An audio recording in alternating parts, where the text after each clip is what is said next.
Bonjour à tous. Cette semaine à l'émission, nous parlons de relève agricole. Quels sont les enjeux et quels sont les enjeux auxquels nos agriculteurs sont soumis lorsque nos gouvernements prennent des décisions? Bienvenue à Parlons-en.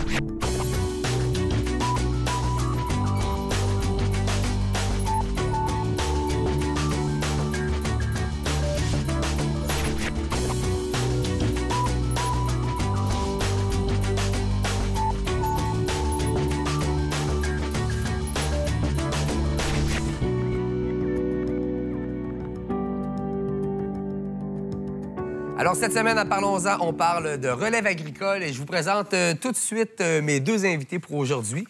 D'abord, je suis avec Marc-Antoine Turcotte. Bonjour. Bienvenue. Merci d'avoir accepté notre invitation. Ça fait plaisir. Et David Simard, messieurs, vous êtes Salut. les deux des agriculteurs. Oui. Avant de rentrer dans le vif du sujet, j'aimerais là, que vous puissiez me présenter un peu qui vous êtes, puis présentez-moi aussi vos organisations respectives. Peut-être en commençant avec David. Moi, ferme Simard à Saint-Anne-de-Beaupré. Je fais du petit légume maraîcher, là, vente au détail directement aux consommateurs. Puis on a une érablière aussi là, de 13 500 entailles. Puis Marc-Antoine. Oui, moi, je suis copropriétaire de la ferme avicole Orléans.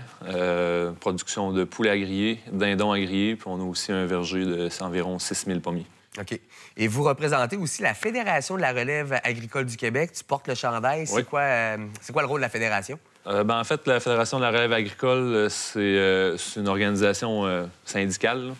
Mais c'est beaucoup plus le social qu'on s'implique. Au niveau local, on organise des activités, des formations. Ensuite de ça, on a des délégués qui s'en vont au régional. À partir du régional, on prend un petit peu plus des décisions par rapport aux grands enlignements pour la relève. Puis ensuite de ça, on a des délégués du régional qui s'en va au provincial. Puis là, au provincial, c'est plus là qu'on fait un peu plus de la politique. OK. Bon, on est la voix de la relève agricole là, devant là, les institutions et l'UPA et, disons, les élus. Là, Est-ce que vous collaborez avec les autres, mettons, grands mouvements syndicaux, grands groupes qui représentent l'agriculture au Québec? Oui, en fait, c'est une fédération affiliée à l'UPA. OK. Ouais. On est quasiment le club école de l'UPA, Ouais, là, c'est si ça. on veut. On recommande, on fait nos recommandations sur ce que les jeunes pensent, puis ce que les jeunes veulent, puis ce que les jeunes ont besoin là, en agriculture en 2018. Là. Puis qu'est-ce qu'ils doivent faire comme activité par la Fédération? Oui, bien souvent, ça va être quand même très simple comme activité. Ça peut être des visites de ferme, des formations. Comme on en prépare une justement pour la sécurité à la ferme, mais un petit peu plus spécialisée avec des enfants.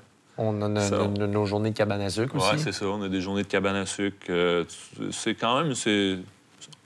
C'est du réseautage. C'est du réseautage. dans le fond, Du hein. réseautage, Beaucoup oui, de exactement. réseautage. Puis on est content de savoir. Puis quand il y en a des nouveaux, ben, on l'accueille. Puis justement, on peut l'aider avec toutes sortes de choses. C'est une belle plateforme pour s'échanger de l'information aussi. On est souvent chez nous, puis là, on est un peu pas pris chez nous, mais on est pris dans notre ouvrage. Là, on travaille tous les jours, puis là, des fois, on a l'impression de tourner en rond, puis on a certaines problématiques. Ben, en allant là, c'est un peu une place pour être capable d'en parler. Puis des fois, quelqu'un peut dire, ben moi, ça m'est arrivé, j'ai fait ça m'a aidé. Problème de main-d'œuvre étrangère, par exemple. C'est là, ça. Moi, j'en ai pas, j'en voudrais peut-être éventuellement. Ouais. Eux, ils en ont. On s'échange un peu les informations C'est ça. comme ça. Ils m'aident, ils me disent, regarde, il faut que tu fasses telle étape, telle étape. C'est vraiment, là, c'est constructif. Là. Mais c'est ça, je pense que ça vaut la peine de se réunir. Tu sais, peu importe c'est quoi ton secteur d'activité, surtout quand tu es plus isolé, bien là, de réunir pour d'échanger avec les gens qui sont tes C'est comparables, en fait. Là. Ben oui. C'est des échanges de bonnes pratiques parce que j'imagine aussi qu'on n'a pas l'impression d'être un groupe qui est en compétition les uns contre les autres. On est plus complémentaires dans le même secteur d'activité. Puis... De moins en moins, je pense que les jeunes n'ont pas cette mentalité de compétition-là. On a plus je pense qu'on commence à comprendre qu'on est plus fort ensemble. On peut s'échanger des machineries, on peut s'échanger des services comme ça. Fait que... Parce qu'il y a deux réalités différentes, là, dépendamment dans quel secteur on est. Toi, en fait, dans ton cas, avec ta production, vous avez la gestion de l'offre. Parle-moi un peu là, de la gestion de l'offre. Ouais. OK. Bien, la gestion de l'offre, dans le fond, c'est là pour produire ce que les consommateurs ont besoin. On va produire la quantité nécessaire, sans surplus, puis sans non plus en sous-produire pour, disons, essayer d'avoir un effet sur les prix. Là. Ouais. Donc, on veut pas créer de manque pour... c'est ça. On veut pas créer de manque ni de surplus pour affecter le prix négativement non plus. c'est là aussi pour produire des produits de qualité avec des normes santé, de bien-être animal, d'environnement très élevées. Puis pour assurer aussi aux producteurs un prix qui est équitable. Ça, c'est déterminé, en fait, en fonction, j'imagine, d'un calcul là, sur qu'est-ce qui va être consommé cette année. Oui, bien, en fait, ça a été instauré dans les années fin des années 60, début 70. Donc, tu sais, la roue est déjà enclenchée. On sait quelle quantité de poulet les gens mangent environ. Puis ça, c'est suivi aussi quasiment à chaque mois. Là. À chaque année, on voit... Il y a toujours une partie stock aussi. Fait qu'on voit les stocks monter, descendre. On sait à chaque année qu'en été, bien, il se consomme un peu plus de poulet. On sait... le poulet, c'est la viande la plus consommée au Québec. Les gens mangent 34 kilos, me semble, de poulet par année, par personne. Fait qu'avec avec toutes ces informations-là, on sait environ combien de poulet au Canada ça prend. Fait qu'on dit, OK, bon, ben, on a tant de kilos à produire. Fait que t'achètes, où t'as, là. 1 mètre carré te donne le droit de produire tant de kilos. Fait que là, on sépare ça. Puis là, si tu veux produire plus, ben il faut que tu achètes du quota. Sauf que là, il faut qu'il y en ait à vendre. Oui, c'est ça. C'est quelque chose. Tu dois pouvoir te le payer, mais encore faut-il qu'il soit disponible. Bien, c'est ça. T'sais, si personne veut vendre son quota, ben il n'y en a juste pas à vendre. En fait, une fois que tu as ton quota, tu sais que tu vas le produire et qu'il va être acheté. Tu vas pas te passer la tête avec ça. Ça assure vraiment la stabilité. Puis aussi l'équité. Parce que le transformateur, l'agriculteur, le transporteur, il se retrouve à être capable de sortir un salaire, d'être bien rémunéré. Puis d'un à l'autre, au Québec, c'est les mêmes... Les gens évoluent avec les mêmes conditions, les mêmes droits et les mêmes obligations. Oui. Ce qui rend un peu équitable par rapport à notre producteur, puis à nos producteurs, puis à notre production. C'est ça. C'est vraiment utilisateur-payeur aussi. Parce qu'en fait, si toi, tu manges pas de poulet, tu bois pas de lait, il y a 0 sous de tes impôts et taxes là, qui s'en va à financer ces programmes-là. Donc, un peu, tu paies pour un produit de qualité, puis si tu n'en veux pas, ben tu n'auras pas à payer pour. Tu n'as pas de charge, tu ne payes pas pour. Il n'y a aucune intervention de soutien de l'État, si tu veux, que ce soit provincial ou fédéral. Là, on reçoit 0 $ de subvention d'introduction contingentée. Bien, on parlera aussi là, des impacts qu'ils peuvent avoir, surtout quand ils prennent des décisions. Mais là, je voulais faire un parallèle aussi entre les deux réalités. Parce que là, on a un produit qui... t'as le quota, il est vendu, tu sais. Toi, de ton côté... Bien, nous, on n'est pas sous gestion. Vous devez mettre en marché, là, c'est ça. Dans le fruit et légumes, en fait, c'est que tu vas choisir un peu ce que tu as envie de faire. Moi, je fais vraiment de la polyculture, donc je fais de tout. Puis je le fais en circuit court, donc je fais ma mise en marché directement au client. Donc c'est très, très, très différent là, quand vient le temps de vendre ces produits. Mais ça, on peut vous prendre comme exemple quand on parle de jeune relève. Hein? Vous êtes la relève. Si on considère en fait qu'il y a peut-être un problème de relève pour nos agriculteurs, pour nos fermes au Québec actuellement, est-ce que vous seriez d'accord avec cette affirmation-là? Non. Non? Le nombre de jeunes prêts à prendre le relève, il est là. Les écoles d'agriculture sont pleines, comme ils n'ont jamais été. La difficulté est plus par rapport à l'accès au capital, à la ferme. La relève est quand même nombreuse puis est très, très, très éduquée aussi. On parle pas de, quelqu'un qui va prendre ça sur le fly, dire « j'ai envie de prendre la relève, je ferai pas d'études ». Il y a beaucoup de programmes qui nous incitent à étudier, puis on a besoin d'être bien éduqué puis bien formé pour prendre la relève de ces entreprises-là parce que, justement, l'accès est difficile.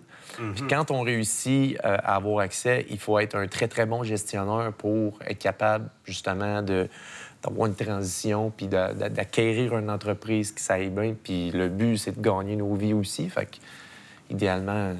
Et on va revenir, en fait, avec les grands enjeux. Tu l'as dit tout à l'heure, les écoles sont pleines. De plus en plus, les gens s'intéressent à l'agriculture, à ce qui se passe. Mais reste qu'il y a quand même des défis pour quelqu'un qui voudrait partir. Si on se faisait une petite liste là, rapidement des principaux défis auxquels ils doivent faire face. L'accès aux actifs. L'accès aux actifs, c'est le défi numéro 1 pour la relève. Ouais, la main-d'œuvre, peut-être, en deuxième? Oui, les problèmes de main-d'œuvre. C'est sûr que, disons, dans le maraîcher, nous, c'est peut-être un petit peu plus important comme problème. C'est saisonnier? Saisonnier, exactement, oui. Oui. Puis c'est ça qui fait qu'on a de la misère à attirer de la main. Avec le taux de chômage qui est tellement en bas, c'est sûr que des emplois saisonniers, c'est moins populaire. Les gens qui cherchent un emploi, ils cherchent un emploi à l'année. Fait que c'est pour ça qu'il y a de plus en plus aussi de main-d'œuvre étrangère. Est-ce que ça fait partie de la solution? Bien, oui. C'est une solution. Oui, c'est une solution. Puis c'est probablement, là, pas la seule, mais probablement la plus efficace là, à cette heure-ci. C'est ça. C'est sûr que ça a permis le développement de bien des entreprises maraîchères, ou surtout de petits fruits. Là. À l'île d'Orléans, il y a beaucoup de fraises. Puis, avant, tout le monde avait un petit peu de fraises. Hein. Puis là, il y avait de l'autocueillette, tout ça. Mais à cette heure, on fait des fraises 4-5 mois par année. Ça commence fin mai, début juin, puis on se rend jusqu'au mois d'octobre. Mais sans main-d'œuvre étrangère, on n'est pas capable. Difficile, non, c'est ça. Les étudiants retournent à l'école. Moi, c'est mon problème principal. J'ai fait beaucoup affaire avec des étudiants, beaucoup d'employés étudiants, mais au mois de septembre, fin août, ça retourne à l'école. On se retrouve avec plus de main-d'œuvre pour finir notre saison. Puis soit qu'on met les bouchées plus que double, ou bien, notre production va rester. C'est ce qui arrive un petit peu, là. C'est qu'on essaie de se trouver des gens un peu sur le site comme ça, qui viennent nous aider 2 ou 3 jours dans la semaine, puis là, on travaille un petit peu plus puis, pour essayer de pallier. C'est pas mal, c'est ça aussi. Puis là, j'aimerais ça peut-être... là, on parle de difficulté d'accès, dans le fond, aux actions, aux actifs, alors qu'en faisant mes recherches, je voyais aussi qu'on a quand même plusieurs producteurs au Québec qui n'ont pas de relève. Des fermes familiales, en fait, desquelles les enfants sont partis, sont déjà en emploi, sont en métier. Il y a des propriétaires qui, à un moment donné, doivent faire un choix, c'est de vendre. Est-ce qu'il y a... un maillage qui se fait entre une relève et ces entrepreneurs-là qui ont leur ferme et qui ne savent pas nécessairement à qui vendre? Oui. Il y a Artère qui existe. C'est sûr qu'il n'est pas présent c'est quand même nouveau. C'est pas présent dans toutes les régions encore pour l'instant au Québec.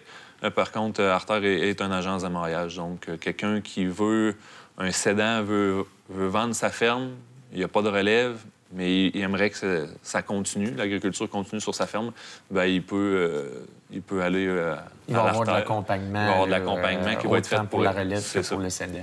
C'est ça. Parce qu'autrement, il se passe quoi avec ces fermes-là si la connexion se fait? On les démantèle? On démantèle souvent. Là, tout est vendu pièce par pièce. Oui, exactement. Le troupeau, le quota, les bâtiments, les terres. Puis ça part dans la brume, puis ça fait une ferme de moins encore au Québec. C'est ça.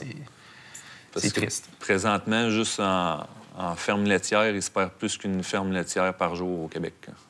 Il se perd plus d'une ferme laitière par jour? Ouais. Ah, oui, OK.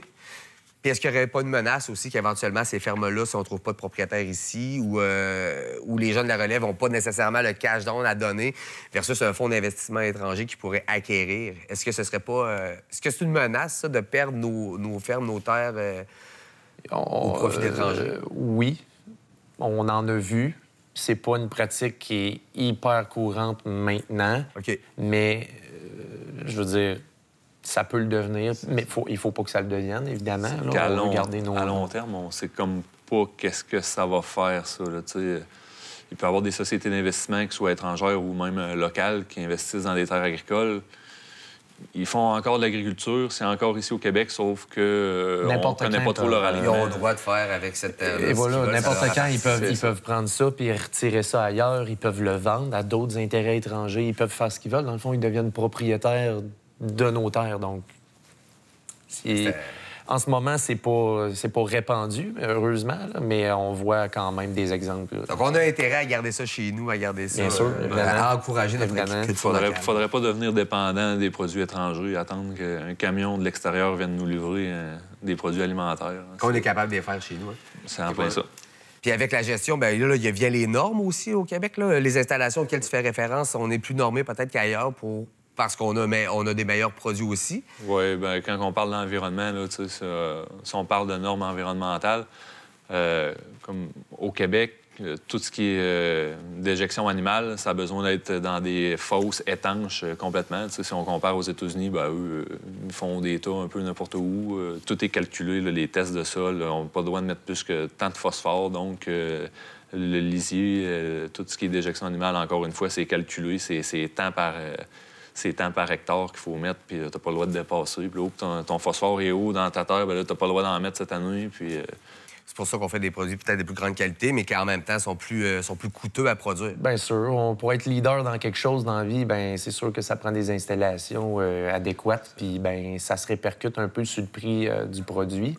Mais par contre, Un client peut être certain que le lait qu'il achète, bien, c'est sûr que le producteur il est obligé de respecter ces normes environnementales-là.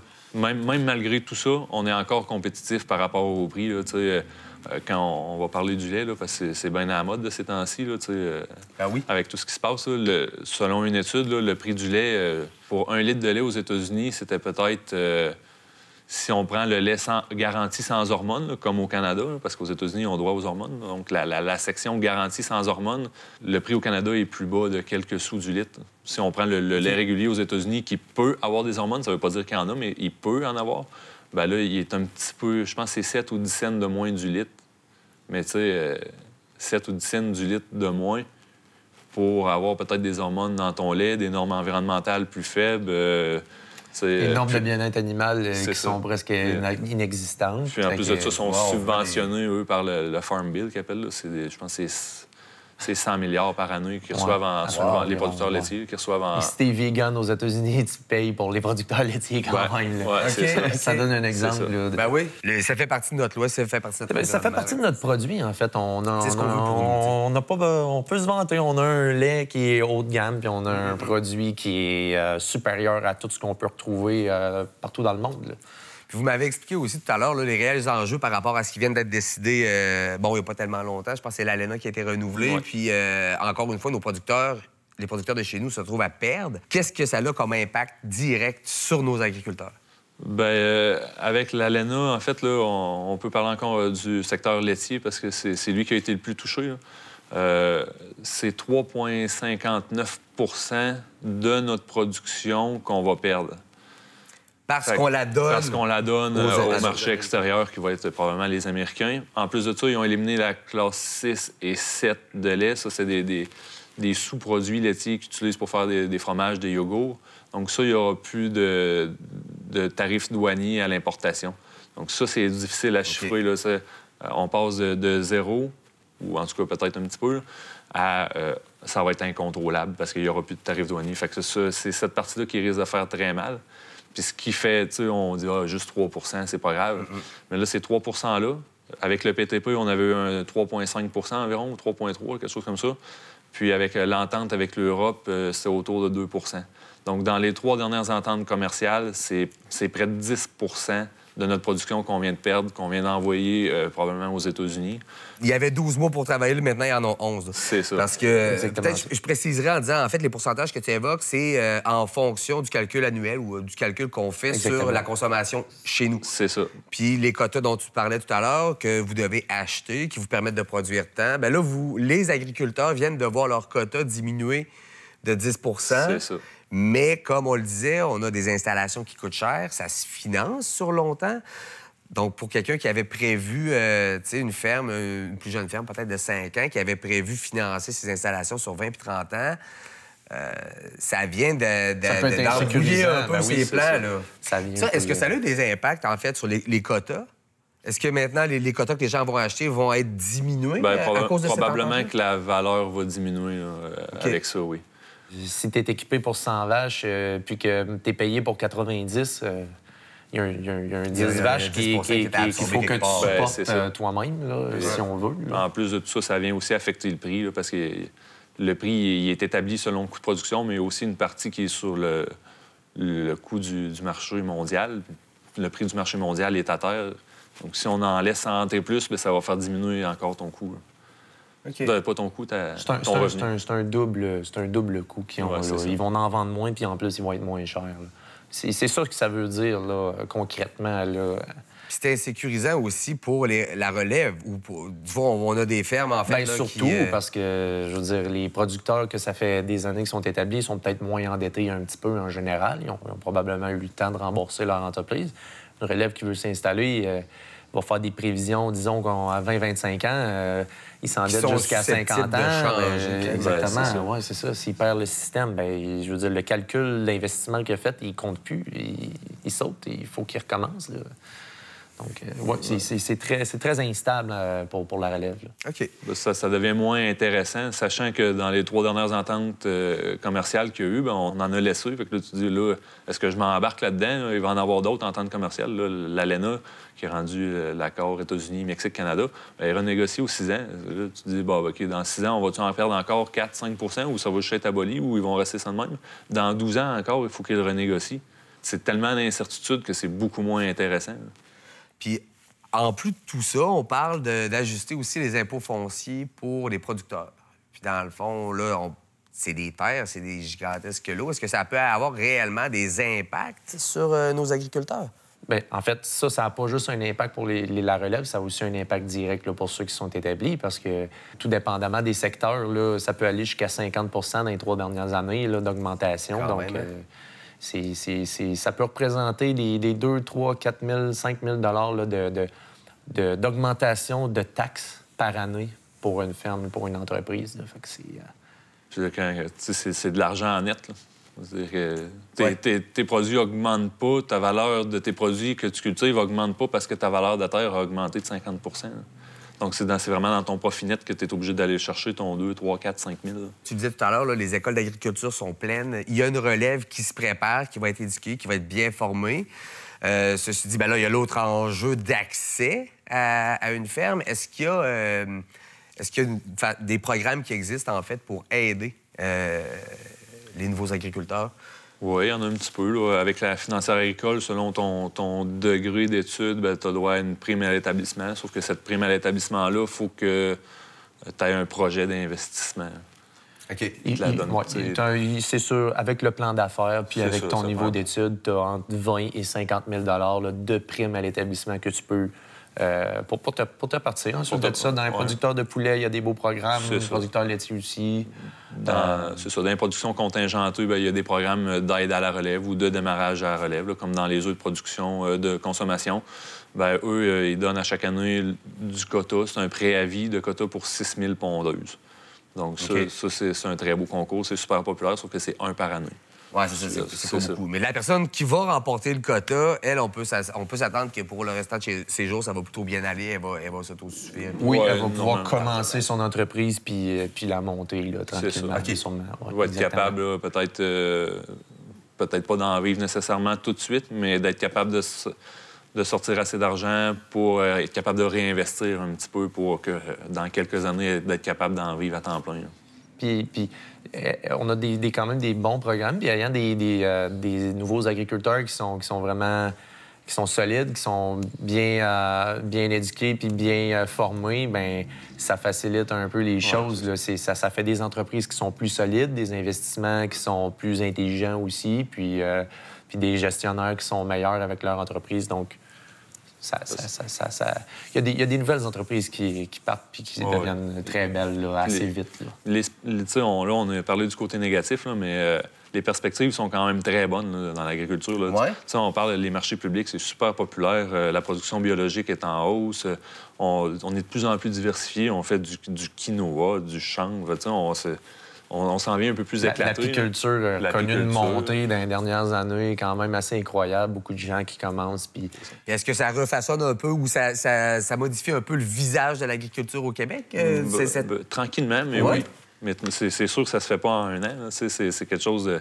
Mais il y a un intérêt. Il y a de l'intérêt du consommateur. On sort un peu de la ferme laitière, porcine, maraîcher. Fait qu'on vient vraiment se diversifier avec une offre de plusieurs autres entreprises qui font qu'on a une plus belle variété de produits à offrir pour la population. Puis les consommateurs en veulent. Les consommateurs en veulent de ça aussi. Fait que c'est gagnant, là.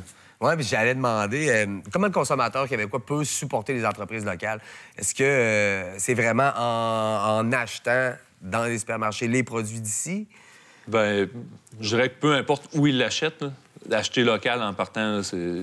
D'acheter le plus proche possible de chez eux. Puis quand c'est moins possible, un peu comme, mettons, le poulet ou le fromage ou le lait, bien, de trouver vraiment, surtout dans le lait, le logo producteur laitier canadien. Dans le poulet, on est pratiquement sûr aussi, là, avec Excel d'or, que ça vient. Il y a un logo pour le poulet, d'avoir ces logos-là puis de s'assurer que ça vient vraiment d'ici. Puis sinon, dans les autres produits, directement chez vos producteurs, c'est sûr que... Vous allez être... c'est une situation gagnante, là, c'est sûr et certain. Là. Ah, puis quand on va conserver nos actifs chez nous, puis on va consommer chez nous. Oui, puis pareil, on sait ce qu'on consomme. En fait, le producteur va être souvent très transparent sur comment il fait le produit. Il va peut-être même faire une tournée et dire, regardez, ça, c'est mon verger, mes pommes poussent là, vous pouvez vous en cueillir si vous voulez. Ben oui, on a accès, en fait, là, au lieu de production. Exactement. Nos fermes sont ça donne une garantie que le produit qu'on consomme est fait dans un environnement adéquat. Donc, messieurs, en terminant, si je vous demandais de me donner des sites Internet sur lesquels on pourrait aller chercher un peu plus d'informations, que ce soit sur vos fermes ou... Ben, pour ma part, tonpanier.ca, mon site d'abonnement de panier de famille. Donc, les gens peuvent aller voir ça, ils vont voir un peu les produits qu'on peut faire. C'est vraiment notre puis on peut s'abonner, puis on peut exactement. précommander nos paniers. Pour l'an prochain, les gens peuvent s'abonner, puis regarder ça un petit peu, voir est-ce que c'est quelque chose qui peut les intéresser, puis un petit peu voir notre offre. D'ailleurs, vous avez des points de chute là, un petit peu partout. Il y en a ici, tout près, là, à Lac-Beauport. Oui, Yuzu Sushi, Lac-Beauport, c'est un de nos points de chute, justement. Là. On dessert la région ici. Là. Excellent. Et la FRAC pour la relève? Oui, en fait, Fédération de la relève agricole du Québec, FRAC, fraq.qc.ca. Donc, on peut voir, en fait, il y a quelques vidéos intéressantes là, sur, justement, des visages de la relève, là, des membres à nous qui ont tourné des petites vidéos sur leur entreprise à eux. Ensuite de ça, mission, la section aussi pour devenir membre. C'est une adhésion qui est volontaire, c'est 40 $ par année. Puis avec ça, on a droit à certains... Avantages. Oui, j'imagine qu'on va y retrouver aussi la programmation. Il y a beaucoup d'informations aussi sur notre but, notre mission, etc. Excellent. Messieurs, merci beaucoup d'avoir accepté notre invitation. Aujourd'hui, on en connaît maintenant un peu plus sur les enjeux de nos agriculteurs et l'importance de notre agriculture ici. Donc, merci beaucoup et bonne chance pour la suite de vos activités. Merci à vous. L'émission est déjà presque terminée. Je tiens à remercier Caroline Bergeron, alias Haro, qui nous a prêté cette toile pour meubler notre décor aujourd'hui. Je vous rappelle que pour voir et revoir le contenu produit par ccap.tv, on se donne rendez-vous sur la page YouTube et je vous invite à nous faire part de vos commentaires via les différents réseaux sociaux. Je vous souhaite de passer du bon temps jusqu'à une prochaine de l'émission. Parlons-en.